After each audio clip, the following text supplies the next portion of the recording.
Salam jumpa pemirsa, senang sekali Jurnal Dai dapat hadir kembali menemani Anda. Kali ini bersama saya, Sumboko. Dalam Jurnal Dai edisi ini kami telah menyiapkan liputan untuk Anda mengenai bertumbuh dengan etika di Swarga Loka, ajakan untuk berpihak kepada anak dan merefleksi karya seni untuk mendekati yang ilahi.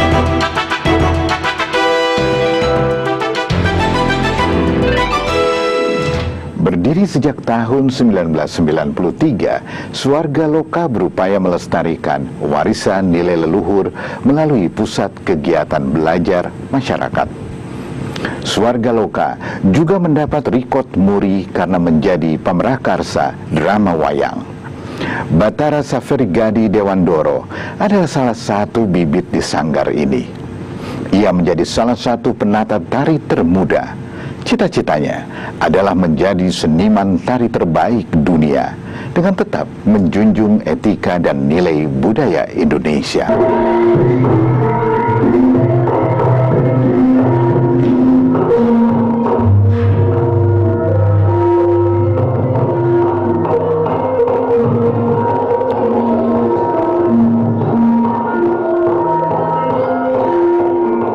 Waktu kecil kami diajarkan oleh budi pekerti, oleh sesuatu yang luar biasa untuk modal atau untuk bekal hidup, bahwa kita harus berguna bagi banyak orang, ya, berguna bagi sesama. Makanya di Swarga Loka kami dirikan tidak lain adalah itu, karena kita arahnya adalah pendidikan budi pekerti, bagaimana mengajarkan orang bersopan santun, bagaimana mengajarkan orang untuk saling menghargai, saling mengasihi, cinta kasih dan sebagainya. Ini adalah sesuatu yang kita harapkan, tidak fisikal dalam keindahan bentuk tari atau bentuk gerak atau keindahan suara, namun lebih pada spiritual, bagaimana mendidik jiwa sehingga orang itu punya budi pekerti yang luhur. Sanggar Seni Swarga Loka lahir di Yogyakarta pada pertengahan tahun 1993. Tujuannya untuk mewadahi berbagai aktivitas seni para seniman ataupun alumni perguruan tinggi seni. Pada tahun 1997, Swarga Loka pindah ke Jakarta dan mendirikan pusat kegiatan belajar masyarakat. Saat ini terdapat di dua tempat, di wilayah Cikunir dan di daerah Cipayung, Jakarta Timur. Fokusnya, pendidikan budi pekerti melalui seni tradisi, khususnya budaya Jawa.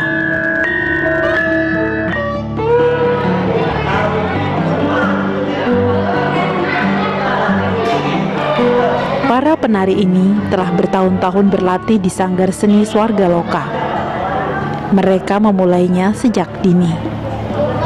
Tidak hanya berlatih tari, tapi juga kepekaan, kepercayaan diri, dan mengasah jiwa melalui seni. Saya pikir kesenian itu kalau sudah menjadi kebutuhan jiwa, akan bisa menikmati itu, menghormati orang lain, menghormati yang lebih tua, atau yang menghormati yang muda, itu adalah kebutuhan sebenarnya. Karena dengan begitu kita akan merasa bahwa ada sebuah ikatan.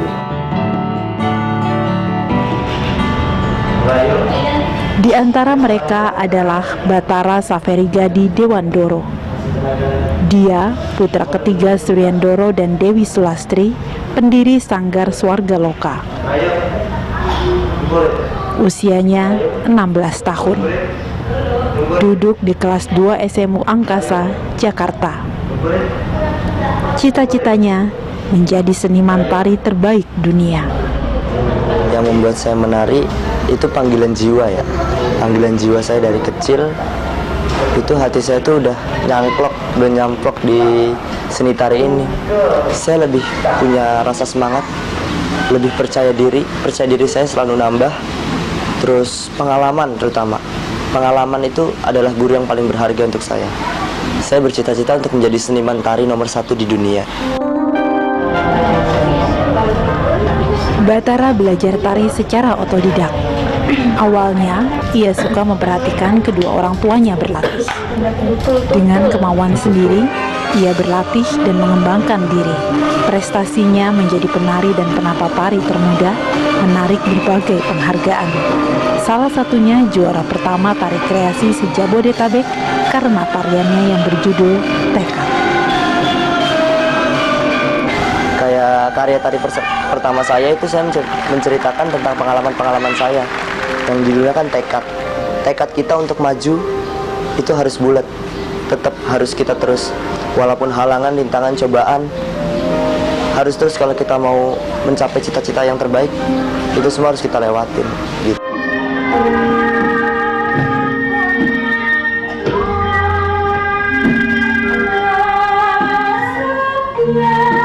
Wayang Swarga Loka itu adalah pengembangan wayang ya, jadi wayang alternatif, wayang klasik yang kita kembangkan memakai bahasa Indonesia. Karena apa? Karena kami ingin memperkenalkan wayang ini tidak hanya orang Jawa yang bisa menikmati, tapi di seluruh Nusantara bahkan di seluruh dunia bisa menikmati wayang itu, bisa mengerti.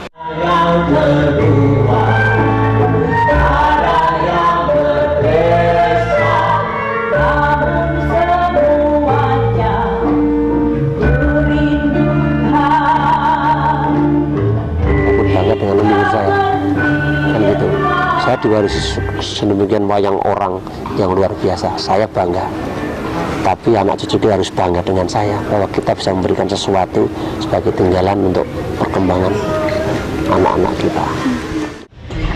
Museum Rekor Dunia Indonesia di sini tertulis bukan Rekor Loka ini merupakan satu lembaga pembinaan, pelestarian dan pendidikan yang sangat bagus ya, yang dan khususnya dalam hal seni teater tradisional Indonesia. Generasi muda bangsa Indonesia ini harus mampu dan mau menghargai karsa dan karya kebudayaan bangsa sendiri, yaitu bangsa Indonesia. Ya, tanpa Anda berdua di dunia ini tidak ada apa yang namanya drama wayang. Swarga Loka mendapat penghargaan atas prakarsanya menciptakan drama wayang Indonesia. Harapannya membawa nama harum Indonesia melalui seni yang dijunjung dengan etika dan kepercayaan akan nilai luhur manusia. Dan Batara ada dalam arus cita-cita itu. Dengan semangat dan tekad, ia bertumbuh menjadi bagian bagi sejarah masa depan. Sikap berpihak kepada anak berarti mendukung pemenuhan hak anak. Kementerian Pemberdayaan Perempuan dan Perlindungan Anak bersama pemerintah Provinsi DKI Jakarta baru-baru ini mengajak seluruh masyarakat untuk menciptakan lingkungan yang layak bagi anak-anak. Sekolah Cinta Kasih Seci Cengkareng menjadi titik awal momentum ajakan itu.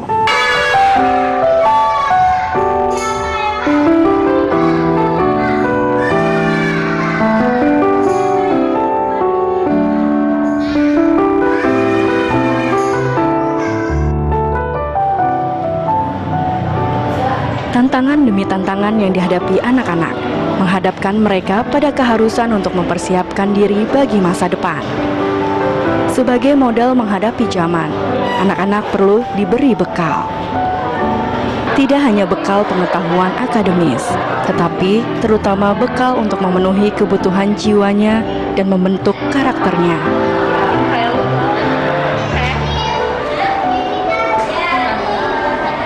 Selain mendapatkan modal, sudah sepatutnya anak-anak juga mendapatkan hak mereka. Antara lain untuk bermain, bertumbuh, dan berkarya sesuai usia mereka. Salah satu cara membantu anak mendapatkan hak mereka antara lain dengan berusaha memenuhi kebutuhan mereka dalam bidang pendidikan dan kesehatan.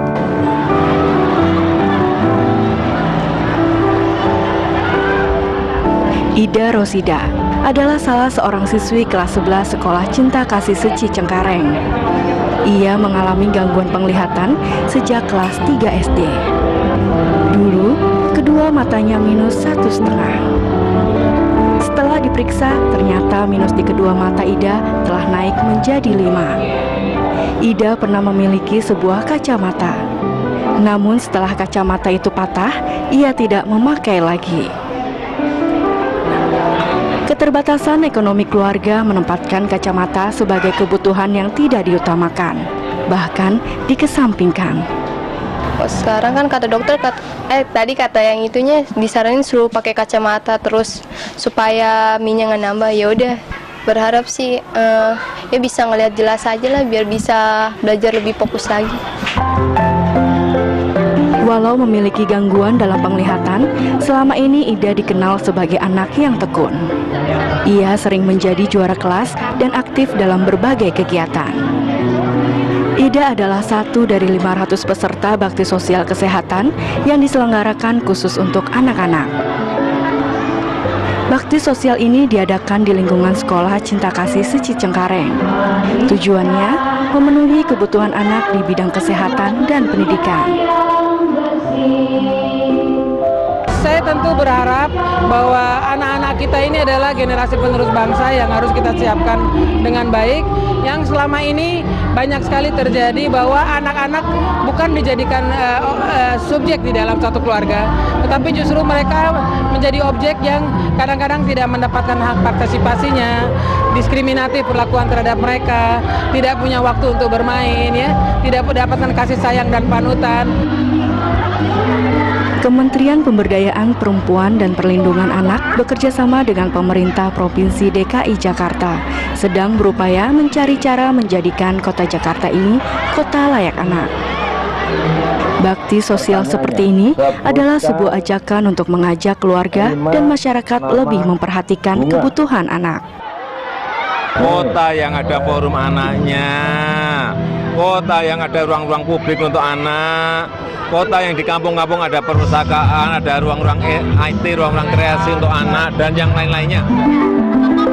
Selain bakti sosial kesehatan mata, pada kesempatan tersebut diadakan pula khitanan massal, pemeriksaan hemoglobin, posyandu, dan pemberian perlengkapan sekolah seperti tas dan buku. Selain itu ada juga bantuan sepeda dan santunan pendidikan bagi anak-anak sekolah kurang mampu di wilayah Jakarta Barat. Walaupun ada perhatian dari pemerintah, tetapi yang memegang peran penting untuk perkembangan anak-anak secara langsung adalah keluarga dan masyarakat. Di sini sekarang harapan kita kepada keluarga justru, bukan kepada anak-anak itu, kepada keluarga, kepada masyarakat, kepada pihak, semua pihak. Mari kita siapkan anak-anak kita secara positif. Membantu anak menyiapkan diri untuk masa depan adalah hal terbaik yang bisa kita lakukan agar tugas itu dapat mereka lalui dengan baik. Hal ini tentu perlu dilakukan secara bekerja sama, karena sumber daya setiap orang dan keluarga berbeda-beda. Memberi harapan, dukungan, serta sikap yang berpihak pada anak akan membuat anak lebih siap menghadapi masa depannya.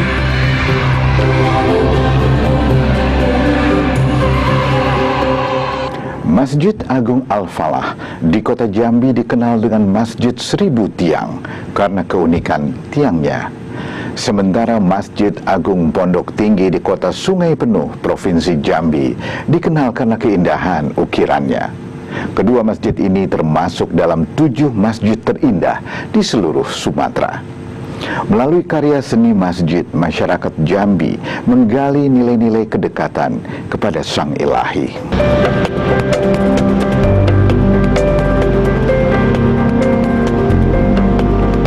Masyarakat Jambi merupakan masyarakat heterogen yang mayoritas adalah suku Melayu. Bahasa Melayu Jambi dikenal menggunakan dialek O. Jambi merupakan tempat berasalnya bangsa Melayu, yaitu dari Kerajaan Malayu Batanghari, Jambi.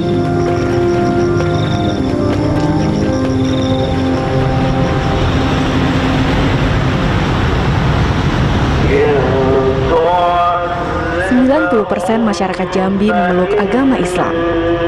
Salah satu masjid terindah dan terbesar di Jambi adalah Masjid Agung Al-Falah. Masjid ini terletak di Jalan Sultan Taha, Kelurahan Legok, Kecamatan Telanai Pura, Kota Jambi.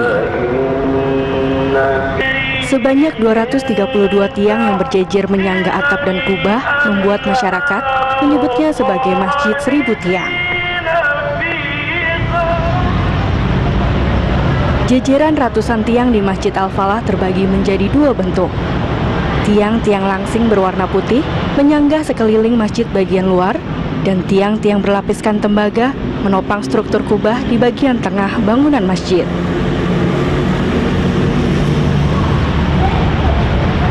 Tiang putih itu pada dasarnya semuanya tiang putih. Melihat zaman sudah berkembang hari ini, kan? Terus arsitek banyak, maka pada tahun 2005 ya, maka Pak Gubernur waktu itu adalah Zulkifli Nurdin. Beliau mempunyai azam untuk memasang tembaga tiang-tiang. Setelah dilapisi dengan tembaga itu hanya sekedar untuk memperindah masjid yang pada awalnya polos, jadi dengan adalah pelapisan tembaga jadi menambah cantik atau indahnya masjid. Pembangunan masjid ini dimulai pada tahun 1971 dan diresmikan oleh Presiden Soeharto pada 29 September 1980. Berdiri di atas lahan seluas 2,7 hektar dan luas 6.400 meter persegi, bangunan masjid ini memiliki kapasitas daya tampung 1.000 jamaah. Masjid ini ramai dikunjungi oleh para jamaah untuk mengisi kegiatan ibadah, termasuk di bulan Ramadan. Jadi kalau Ramadannya 30 hari, jadi tamat khatam Al-Quran 30 juz. Terus habis sholat tarawih dilanjutkan dengan tadarus Al-Quran, ya, yaitu kerjasama pemerintah Provinsi Jambi dengan Radio Republik Indonesia Jambi, dan tim pelaksana daripada pembacaan itu adalah IPKOH, Ikatan Qori-Qoriah Hafiz-Hafizah Provinsi Jambi. Tanahnya ini, tanah itu adalah tanah Kerajaan Melayu. Sejarah sih seperti itu. Kerajaan Melayu, karena di sini kan benteng Belanda waktu itu kan. Al-Falah merupakan bahasa Arab yang diartikan sebagai kemenangan. Menang berarti memiliki kebebasan. Atas dasar inilah masjid ini dirancang secara terbuka, tanpa pintu dan jendela di sekelilingnya. Menjadi kebanggaan masyarakat Jambi, Masjid Agung juga terdapat di lambang Provinsi Jambi, yang berarti ketaatan beragama rakyat Jambi.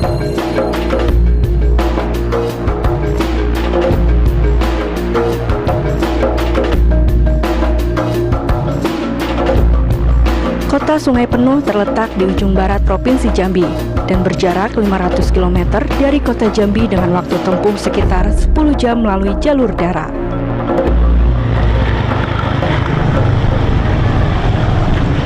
Salah satu masjid tertua di wilayah ini adalah Masjid Agung Pondok Tinggi. Masjid Agung ini masuk ke dalam warisan budaya yang harus dilindungi di bawah Monumen Ordinasi tahun 1931 dan Undang-Undang Nomor 5 tahun 1990 tentang Cagar Budaya. Masjid Agung Pondok Tinggi ini juga diabadikan pada lambang pemerintahan Kota Sungai Penuh.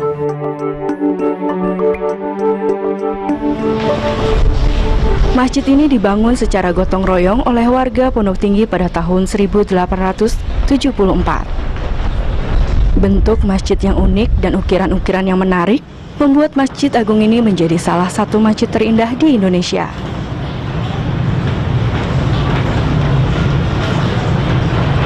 Wah, memang masjid ini memang bagi masyarakat Pondok Tinggi ini memang sangat dibanggakan, sangat dihormati lah.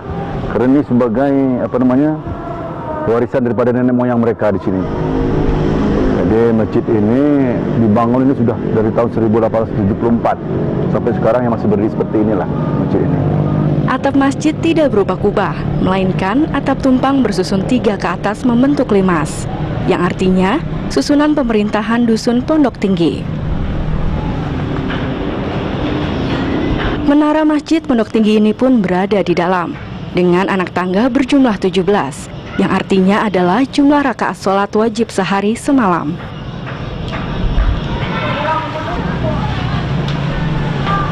Terdapat 2 beduk di masjid ini. Yang kecil digunakan untuk mengumandangkan azan, sedangkan yang besar disebut tabuh larangan. dibunyikan bila terjadi bencana ataupun kebakaran. Hampir di seluruh bagian bangunan masjid terdapat ukiran dan hiasan yang bercorak Islam dan naturalis tradisional Kerinci. Sedangkan untuk pemasangan konstruksinya, masjid ini tidak menggunakan bahan logam, melainkan dipahat dan dipasang dengan apitan agar memiliki daya tahan terhadap goncangan. Masjid Agung ini sempat digoncang 3 kali gempa, namun masih kokoh berdiri. Masjid Agung ini ditopang oleh 36 buah tiang, dibagi menjadi 3 kelompok, yaitu Tian Panjen Sembilai, Tian Panjen Limau, dan Tian Panjen Duai. Selain itu, pada atap juga terdapat tian gantung. Masjid Agung Pondok Tinggi mengandung peninggalan sejarah Islam dan nilai budaya kuno yang sangat tinggi. Oleh sebab itu, masyarakat masih menjunjung tinggi dan menjaga adat dari Masjid Agung Pondok Tinggi. Di sini kan hukum adatnya kuat, Bu. Jadi memang sejarah masjid ini juga ada kaitan dengan masalah adat di sini. Nah, di sini contohnya di sini kalau kegiatan-kegiatan sholat Jumat, sholat berjamaah itu sholat 5 waktu atau sholat ibadah Ramadan, di sini diatur menurut adat ya. Jadi tiap masing-masing lurah itu mereka mewakili lurah mereka masing-masing untuk menjadi imam khatib di sini.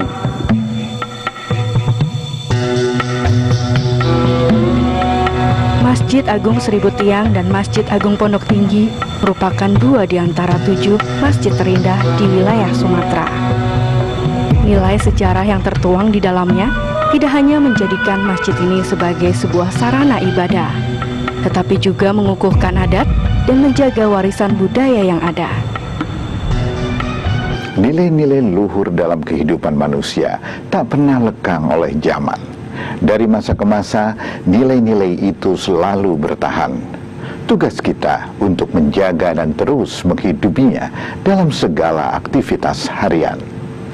Jadikanlah hidup ini penuh makna, karena setiap peristiwa mengukir sejarah.